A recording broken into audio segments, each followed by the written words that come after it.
Is sin real, or just some made-up religious concept? Let's get to work.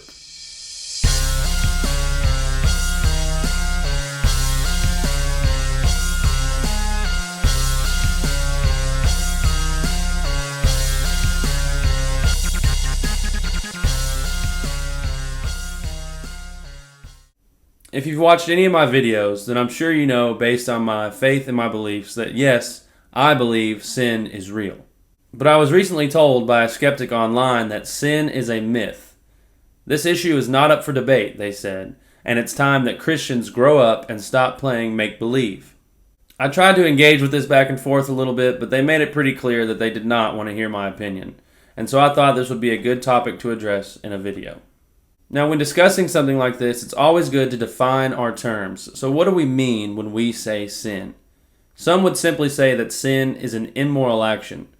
But put more specifically, a sin is an action that breaks the moral law or command of a divine being, i.e., God. I think everyone can agree that human beings can act immorally. When we think of things like rape or theft or murder, most of us can agree that these are immoral actions and that we should never do these to other people. Even psycho or sociopaths, who may not see an inherent problem with doing these things to other people, will recognize their immorality when done to them. And so if immoral actions exist, then by logical necessity, moral actions exist.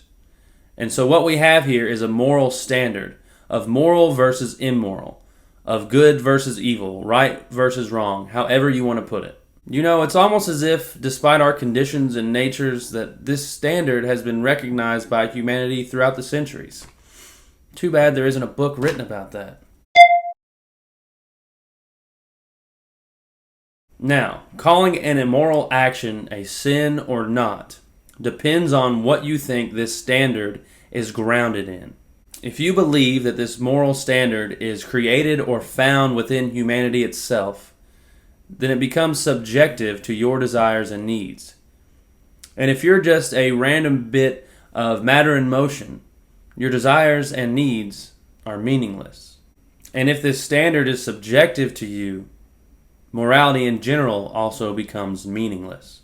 Yet, as I was pointing to before, even the most ardent moral relativist will appeal to this standard when they are the victim, proving morality meaningful.